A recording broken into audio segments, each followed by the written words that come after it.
Good afternoon. It's my pleasure to introduce our next speaker, Dr. Chen from University of Science and Technology of China.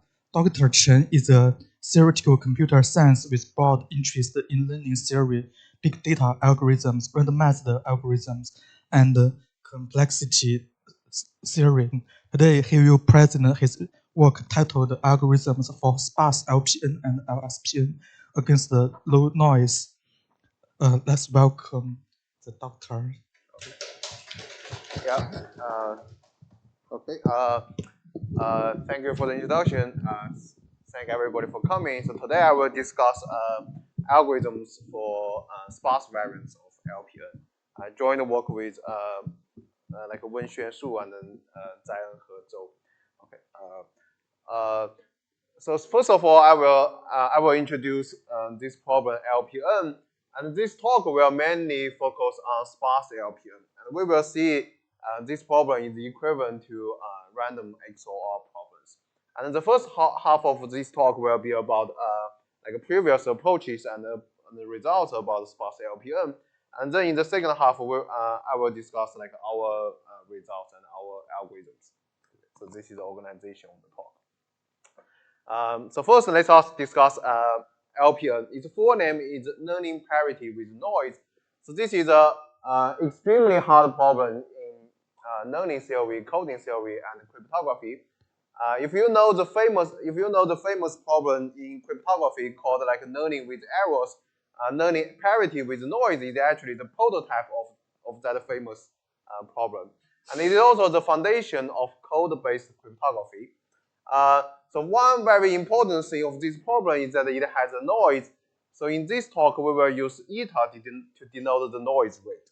Okay, so let me describe that problem to you. So in the LPN problem, so n denotes the dimension, eta is the noise rate, everything is in the binary field. Okay, so the problem says that there exists a hidden secret vector S that's in F2 to the n. So this is a binary vector of dimension n. And we only have random samples about S of this form. So each sample has a binary vector xi of dimension n, the same dimension as the hidden secret, and then the 0, 1 label yi. So this 0, 1 label yi will be equal to the inner product between xi and s with probability 1 minus eta. So this means that with probability eta, the label will be the wrong label. So I will flip the inner product. Okay, so and then the goal is that through random samples of S in this form, I want to recover the secret efficiently. Efficiently means like I want to optimize both the time complexity and the sample complexity. So in this talk, I will use M to denote the sample complexity. Okay, so this is the definition of the problem. Let me know if you have any question, or feel free to stop me. Okay. So just to explain like why this problem is called like learning parity, the reason is like if I look at this 0, 1 label yi, it's the inner product between xi and s. Equivalently, this is the parity function of x on the subset s. So learning this hidden secret s is equivalent to learning this parity function. So that's why the name is called like learning parity with noise. Okay. Yeah. So this is the definition of the problem. So in this talk, it will be more convenient to consider it from the perspective of linear algebra. So this means that I will write down every vector xi as a row. So I have a matrix x of dimension m times n. So because the vector are like randomly drawn from 0, 1 to the n, so this means like this matrix of dimension m times n is like a pure random matrix. And then I write down the secret S as a vector. So I know like each neighbor of yi is this row times this column vector plus a noise. So this means like this vector y is essentially this matrix times S plus a noisy vector. Okay. So this is equivalent to decoding random linear codes. Why? Because you can think of this X as the random generator matrix of a random linear code. And then S is the message, Y is the noisy signal, and our goal is to and then we have X. the random generator matrix, and we have this like noisy singular y. Our goal is to recover S, but we don't know this noise vector. But we do not know this noise vector. Yeah. So this is equivalent to decoding random linear codes. So that's why this problem is the foundation of the code-based cryptography. Okay. So let's start with a simple observation. If there is no effect of this noise, then like recover S is easy. I just need to apply the inversion of X on Y. Then I can recover the secret S. So that's easy. So you may wonder like how hard could it be give after we add some noise on the vector Y. Okay. So simple observation is this way, saying like if I have two secret, if I have a guess, if I have a hypothesis S prime that's not equal to the true secret S, then like the inner product of X and S prime and the inner product of X and S, these 2, 0, 1 random variables are independent and unrelated when X is drawn uniform from the from F2 to the N. So this is saying like all statistical tools cannot help us to design algorithms for this problem. Because like if you just check the statistics between these two, they are like independent and correlated. Yeah. So it turns out like this problem will become very hard after we add just a little amount of noise. So let me tell you what we algorithms for this problem. So a trivial algorithm will have time 2 to the n. So this is just like a enumerated as brute forcely. And we can, and for each hypothesis, I can verify its correctness in basically like ON samples. Okay. So this is also saying this problem is easy statistically. I just need ON samples to recover S. But unfortunately, this problem is computationally is very hard. And then for the case like when the noise rate is a constant, this just means like the noise rate is a constant. You can pick your favorite fraction number, like 1%, 10%. That doesn't really matter. There's only one framework to solve this problem by Blum, Kalai, Weisselman, called like BKW.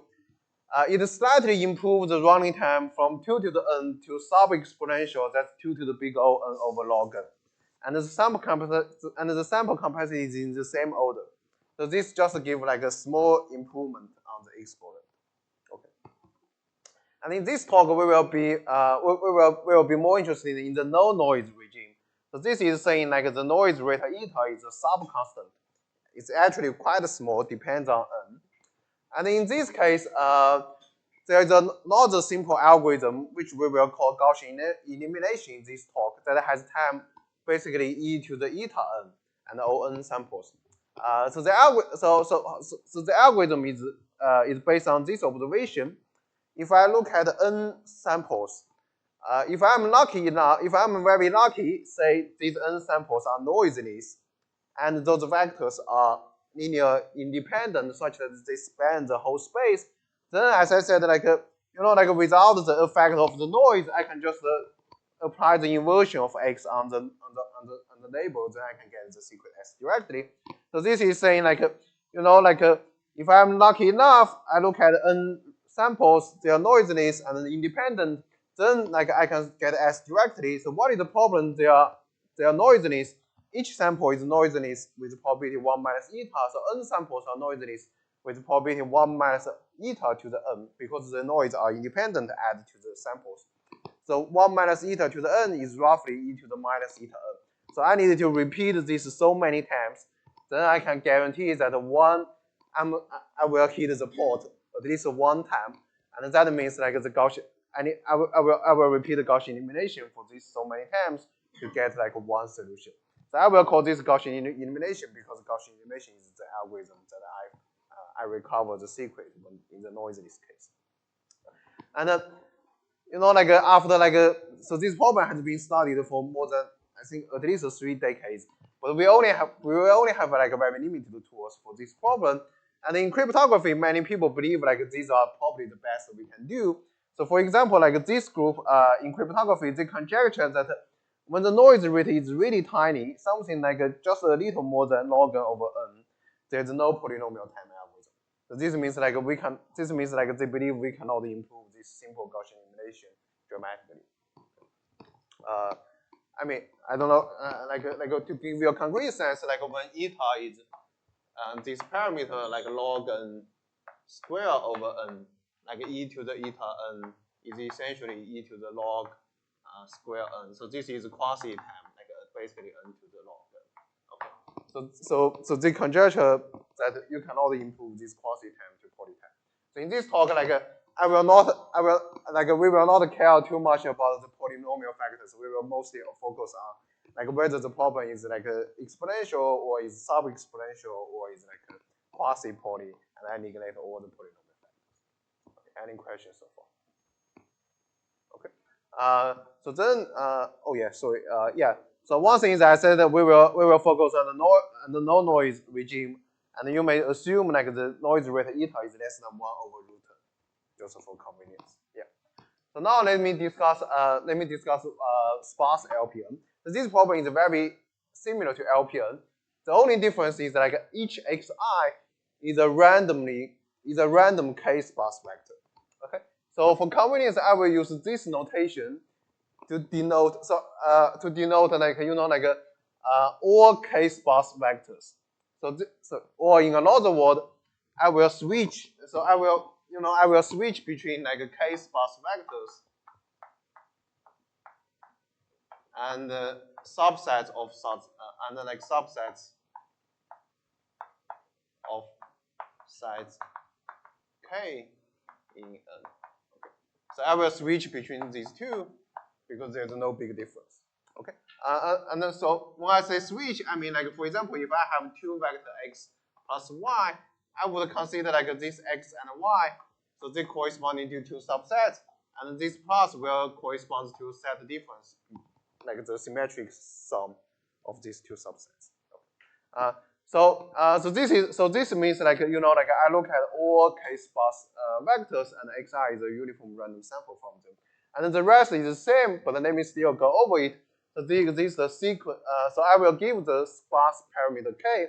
So this is the a secret vector S, and then we will receive m random samples of the form xi, yi. The difference is like xi is no longer uniform random in f2 to the n. It's like a random k-sparse vector, and then the label is still the inner product between xi and s with probability 1 minus eta. Otherwise, it's the flip of this. Inner product. And our goal is the same. I want to recover S efficiently.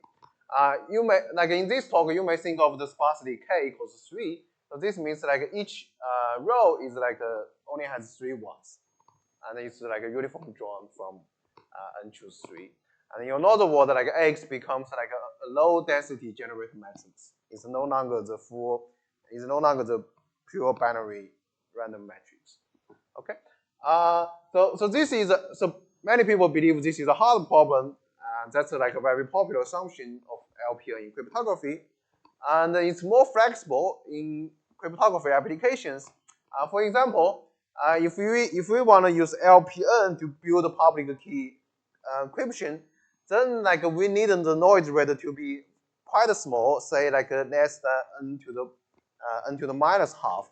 But if I use sparse LPN, then the noise rate can be larger, say n to the minus 2. So this is saying like sparse LPN is more flexible. Like under the same noise rate, you can build more. Okay. And this talk will focus on the time complexity of sparse LPN against the no noise. So that's the introduction. Let me know if you have any.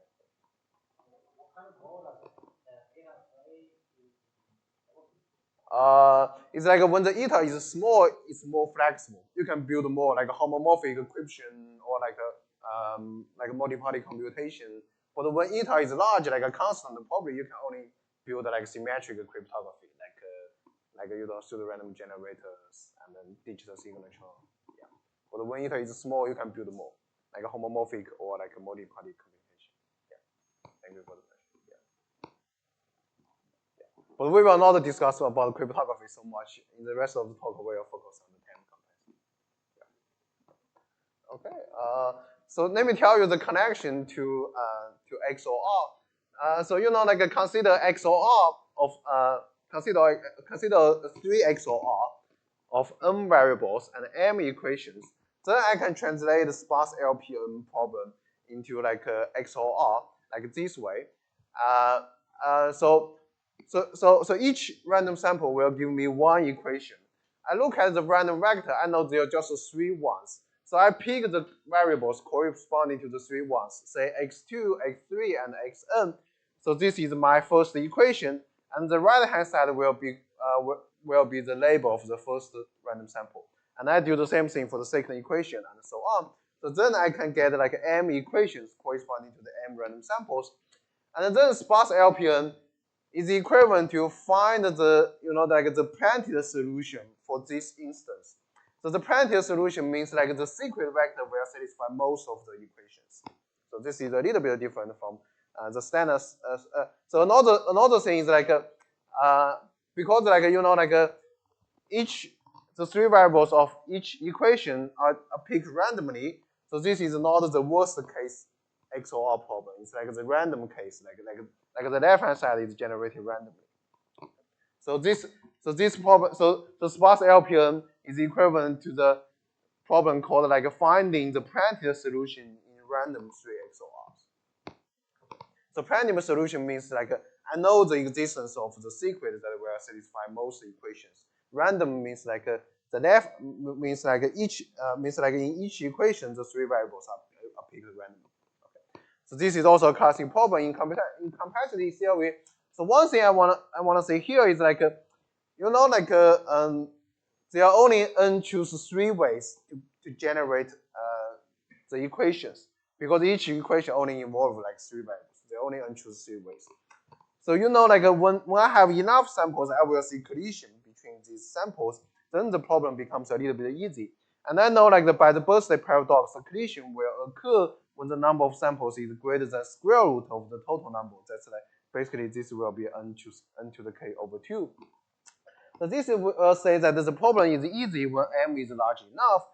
So in this talk, you can for ease of exposition, we can fix k to be 3, m to be n to the 1.4, and eta to be less than 1 over root, just to give a very concrete sense. Okay. So this will be the parameter we are interested in the rest of the talk. Okay.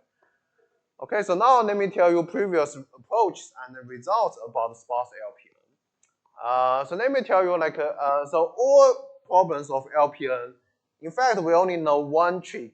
It's called like I will call it like find sparse linear combinations. What does this mean? So this is introduced by Braun, Weissman. So it will fix like a simple vector, say E1. E1 is just the vector has 1 in the first entry and 0 in the rest. And then I want to find like a small linear combination of these random vectors to give me E1. So observe that like I'm in the binary field. So the coefficient in the small linear combination can only be 1. So this is saying like pick a subset of these random vectors, pick a subset to make up E1. I want this subset to be as small as possible. So this is what I mean like sparse linear combination. So why is this helpful? The reason is like if I look at the summation of the labels, so if I look at the summation of the labels, there are 2 parts. The first part is the summation of the inner product. The second part is the summation of the noise. But then because the summation of x is E1, I know the summation of the inner product will be the inner product of E1 and S. That will give me the first entry of S. So I can decode some information of S. But then the noise will be amplified by L times because like each equation has an independent noise. So the noise will sum up together. Okay. So this is why we want L to be as small as possible because like when L is larger, the effect of the noise will destroy this procedure. And then the BKW algorithm, so they will find such a linear combination with sparsity less than n over log n, given so many samples and in this hand. Okay. So one remark, I wouldn't give the detail of BKW, but that's a high-level idea. So one remark here is that actually the number of samples are so large such that the existence of like very sparse linear combinations. The sparsity is just like a log n because this combinatorial number is greater than 2 to the n. But anyway, we didn't know how to find this. We didn't know how to find this non-trivially. So that's the bottleneck of big W. So this is saying like, if you know a smart way to find a better, a smaller linear combination, then we can improve the running time of big W directly. Yeah. So now let me tell you about sparse LPN.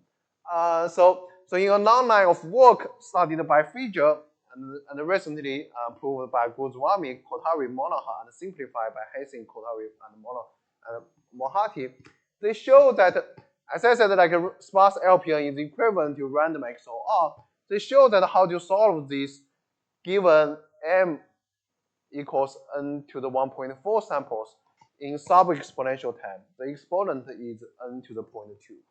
Okay. So how they solve it? They are still finding. Let me do it slowly. Okay. So they consider a simpler text. So this text is like a decision problem. I want to certify the existence of S. I want to certify, the existence of panic solutions that can satisfy most equations. Or I want to refute the case that the labels are generated randomly. Okay, so this is a decision problem. I just want to know I'm in this case or I'm in that case. I will call this distinguish between, because this is essentially saying like I want the algorithm to distinguish between noisy labels and random labels. Noisy labels means like this is a panic solution. All labels are the panic solution with some noise. Okay. Oh, sorry, I'm too slow. So what they are doing, so they will find like they are still finding like sparse linear combinations. What they will but right now the target vector is 0. So why this is helpful? Because if I look at the summation of the neighbors right now, in this case it will be noise amplified by L times. In this case, it's still like a random label. So then, if the L is small enough, I can distinguish between these two cases. And the highly non-trivial factor is that they prove like the size of the smallest linear combination is in this order, like n to the 0.2. This is like a highly non-trivial factor that I will try to sketch in the next 5 minutes. And then like after if I have this factor, then this is saying like if you can find exponentially in L many linear combinations, then I can do a majority vote. But the actual algorithm is more complicated because like those linear combinations are correlated, and then the learning algorithm is even more complicated. Okay, so let me tell you how they prove this factor.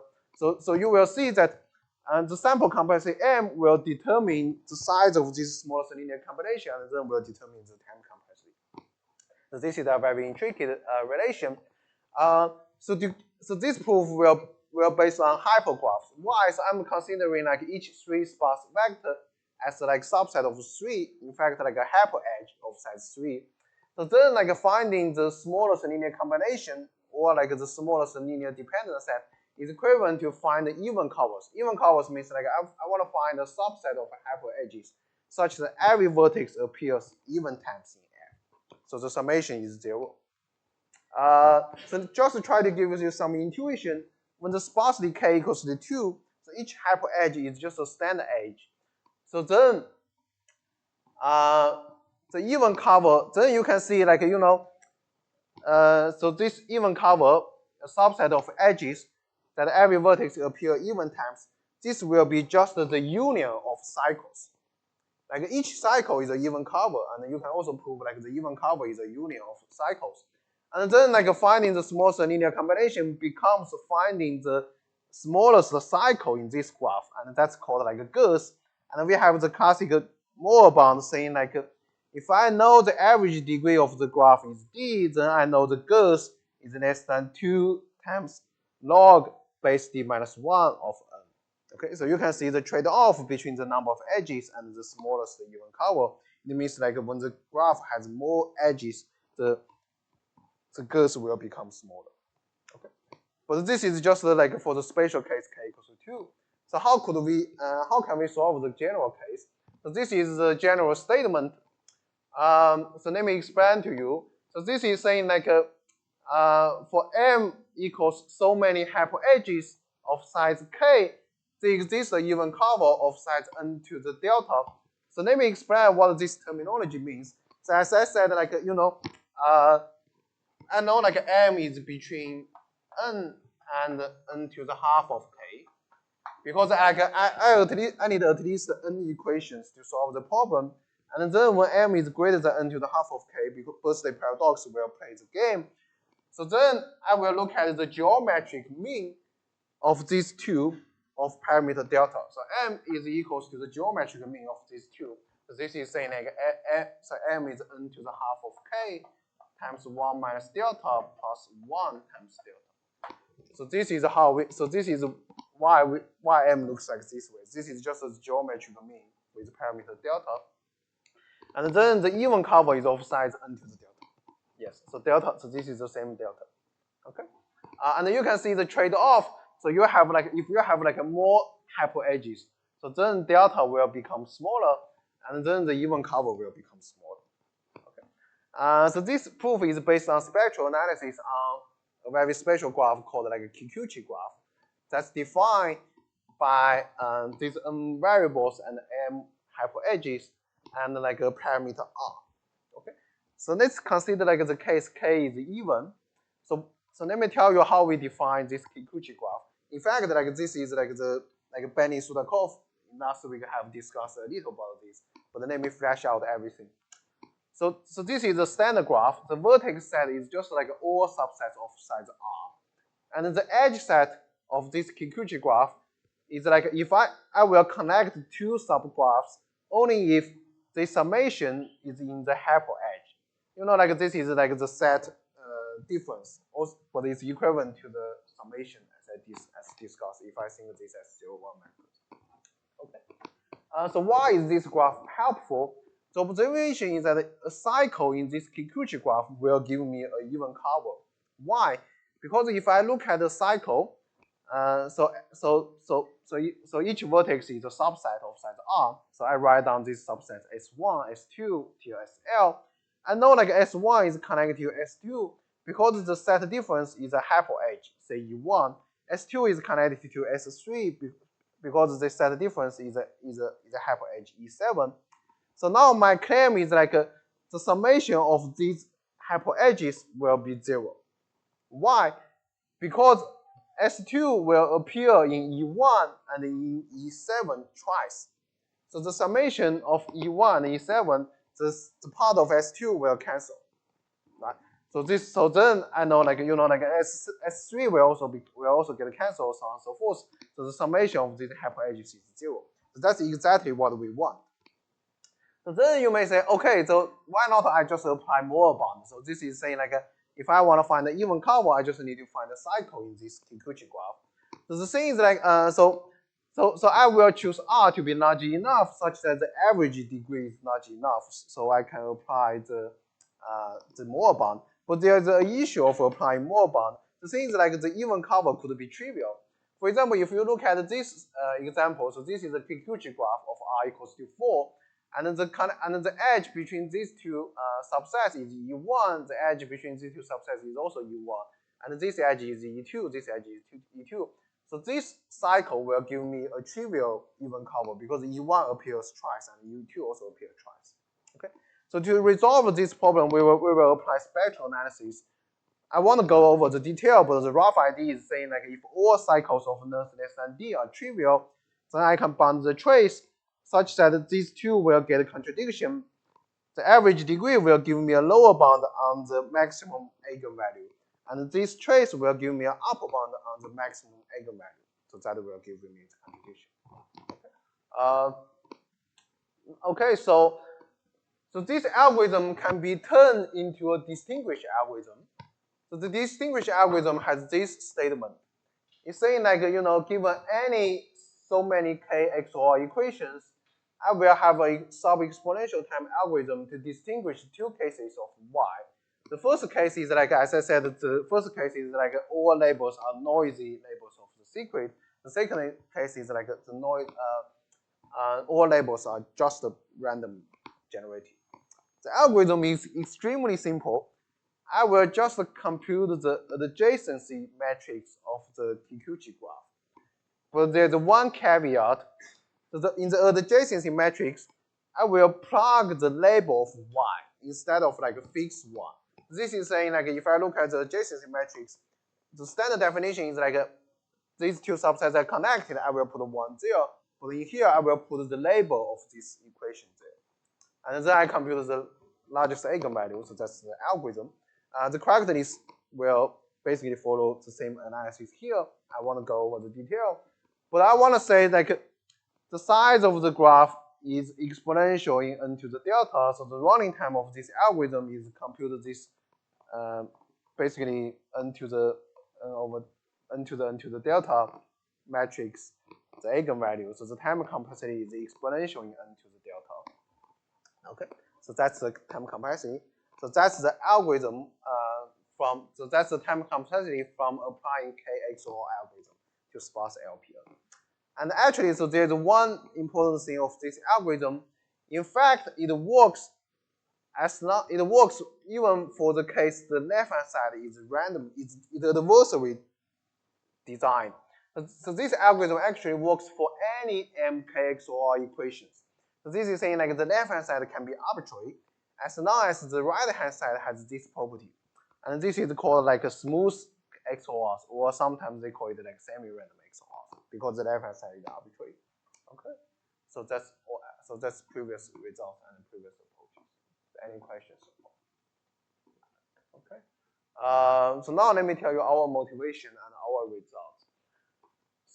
So in fact, right now we have two algorithms for sparse LPN. The first one is like the Gaussian elimination still work, basically of time e to the eta n, and then we have this KXOR algorithm in time like sub exponential time that's exponential in n to the delta, given so many samples. So in cryptography, like this is even before the invention of this algorithm. They conjecture the time complexity of sparse LPN is exponential in omega n to the delta. Okay, so this n to the delta is the same this n to the delta. But the thing is like we didn't know the dependency of eta is the exponent. Okay, so I'm saying like when eta is a constant, we think this is plausible. Probably this algorithm is optimal because the smallest linear combination has size n to the delta. But the tricky question is like, what happens if eta is tiny? For example, like, is this time complexity possible? The exponent is just eta times n to the delta. Is this plausible? I mean, if so, this will break some public key cryptography by Applebaum, Barak, and Wigginson design around 2010. Okay, so this is the main question of our that we try to answer, or the motivation of we study this problem. What is the dependency of eta? Okay, so our main result shows in fact we can we can do something a little bit better, but we haven't, so let me go over this statement. So this thing for any k and eta, given so many random samples, we will discuss it later. The learning time is exponential in eta times n to the half to the 1 plus delta. Okay, so the time, I want to go over the sample complexity because it's painful to spell it, but this is roughly the same, roughly the same. Okay, and then the point I want to address 2 points. The first one is the exponent is eta times n to the half of 1 plus delta. It's not eta times n to the delta. So we are a little bit, we haven't achieved so we're a little bit far from our goal. And I also want to say this algorithm will improve the Gaussian elimination of time exponential in eta times n by leveraging the sparsity, but it doesn't really have but we think it has nothing to do with the KXOR algorithm. So this is saying so we have 2 results. One is e to the eta n, Gaussian elimination, and another result is e to the n to the delta. So what we did is we improved this this part to roughly eta times n to the 1 plus delta over 2. Okay. So this is what we did.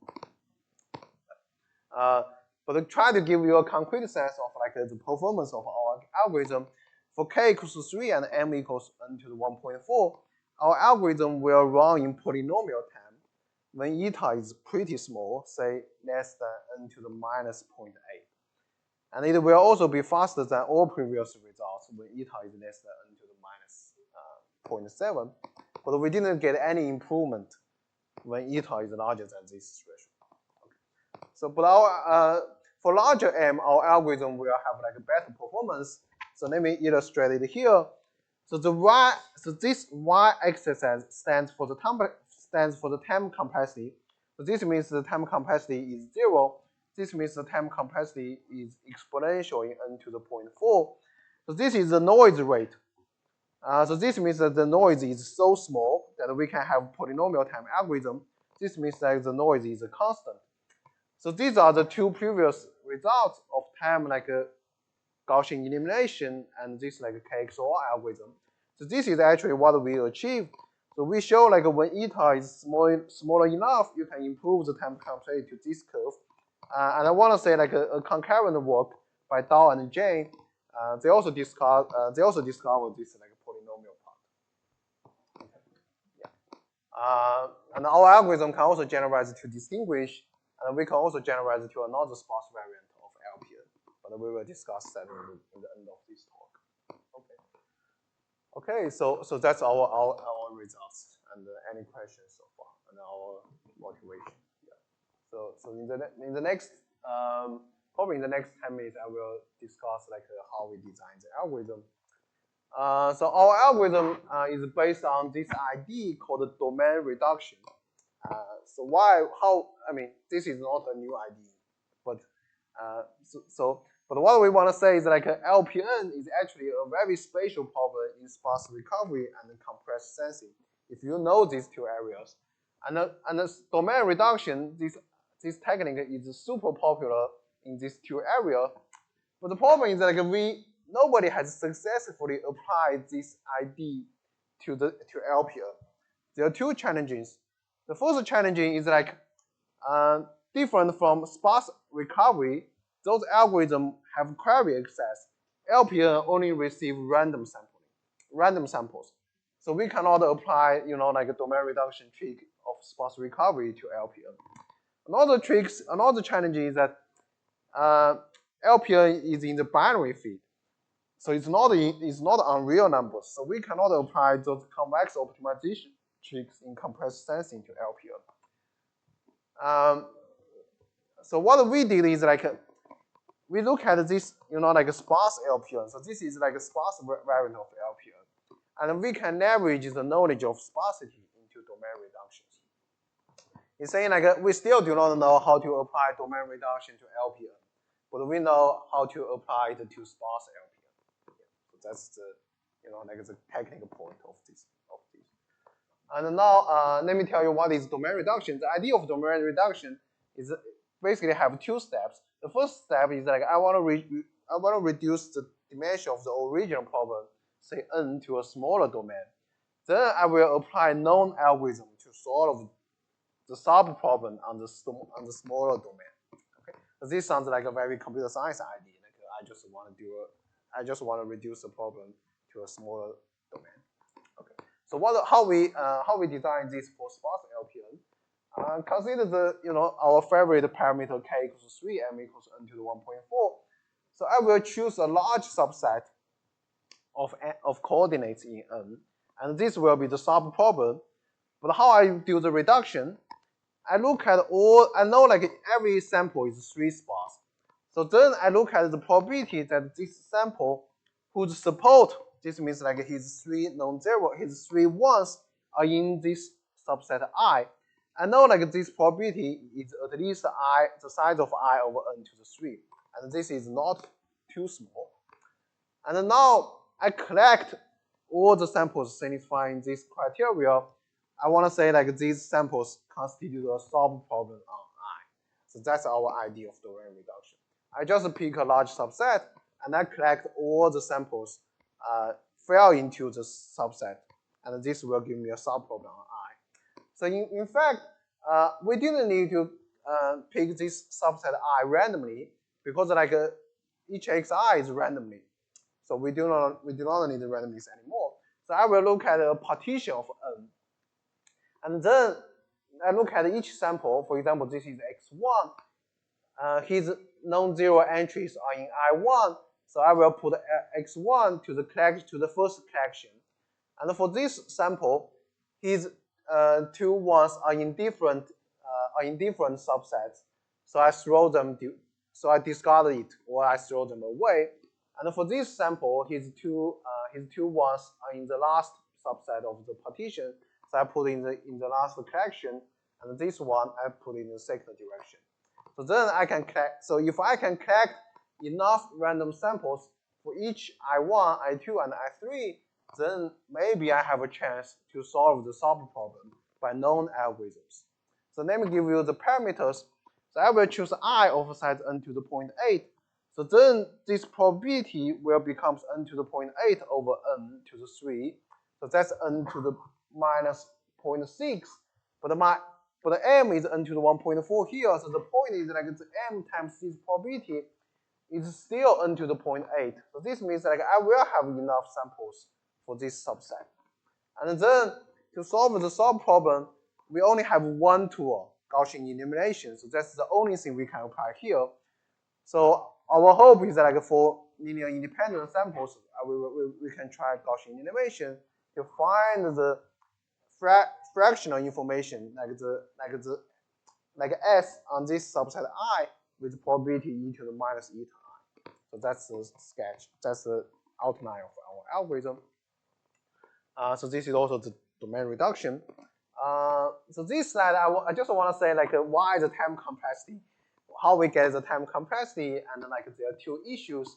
So this is like how we implement the algorithm. We will partition n into subsets of size n to the 0.8, and then I collect samples in each subset, say collection 1 till collection n to the 0.2.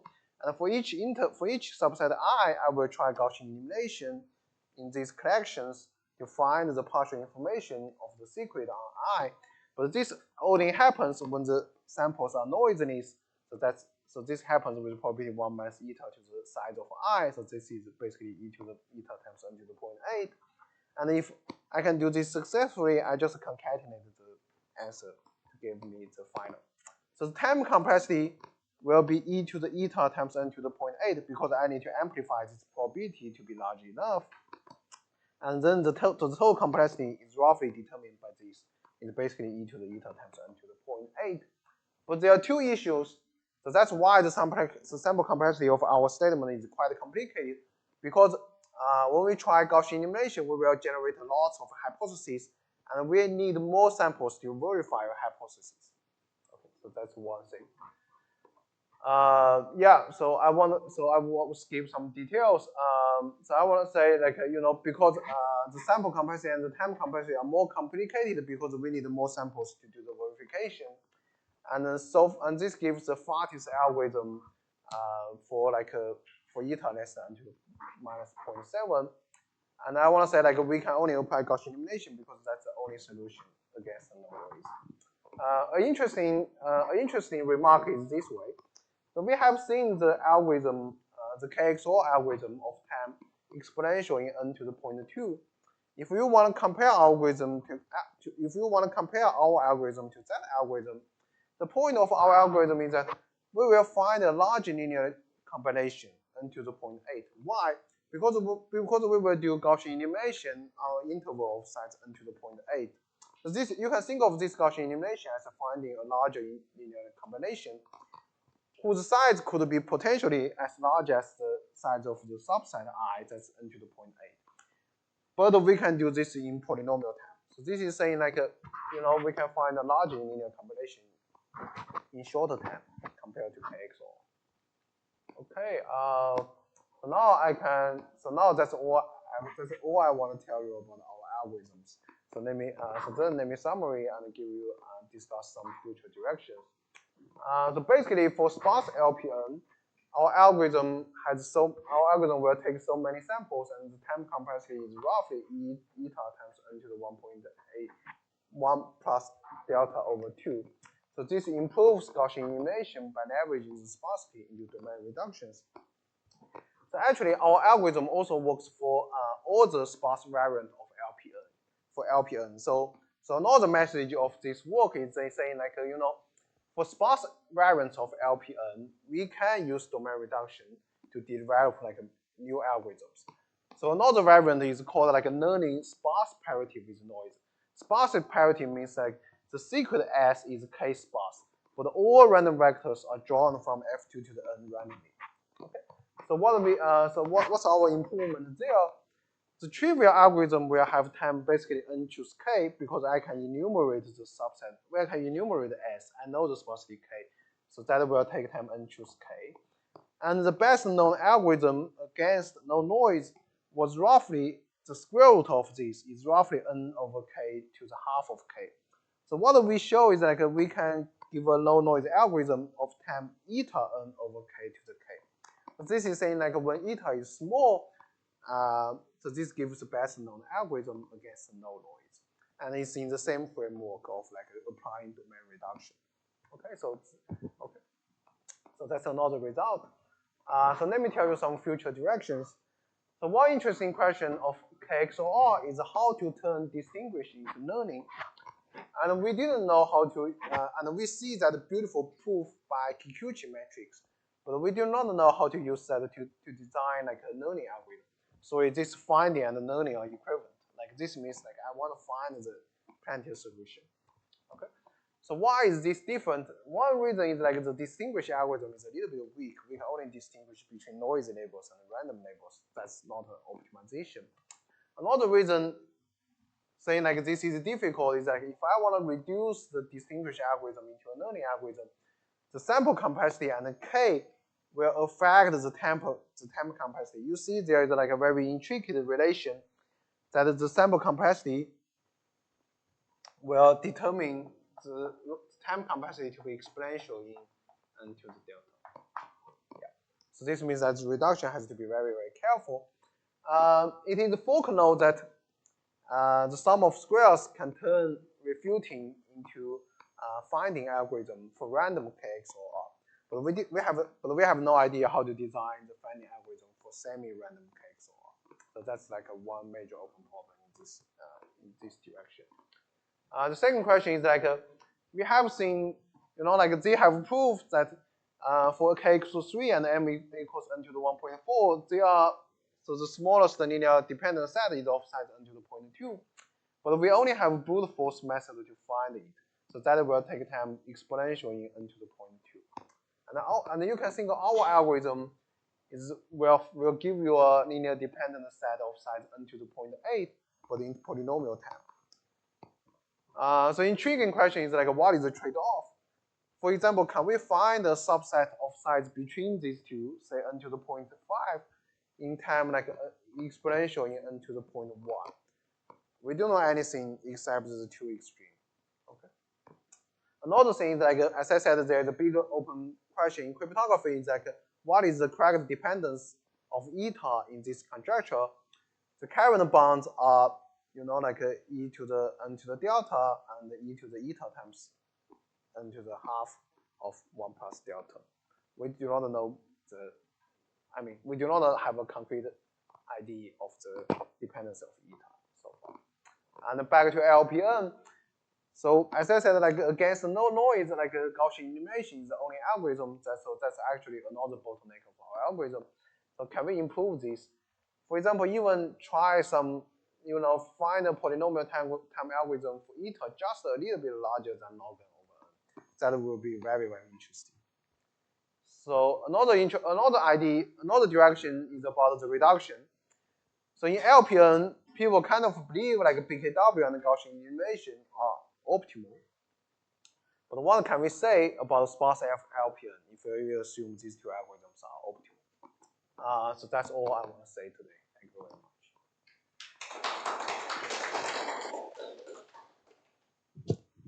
Now is the question section. Does anybody have some questions?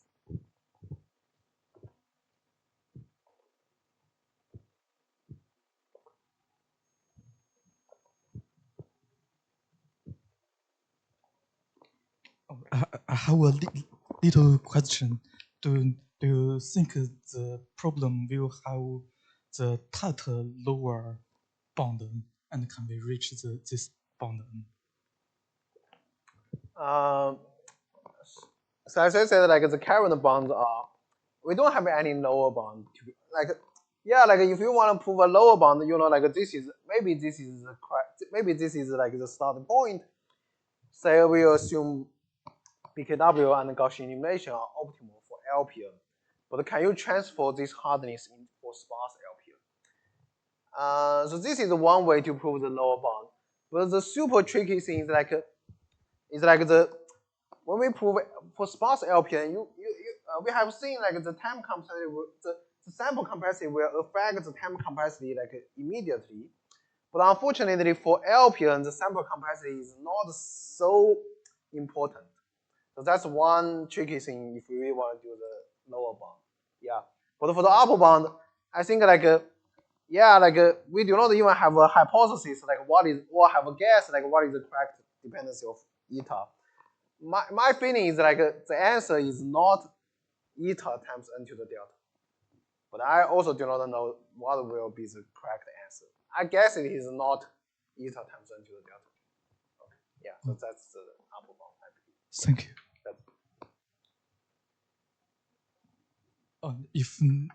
If nobody have question, let's welcome. Thank the speaker again.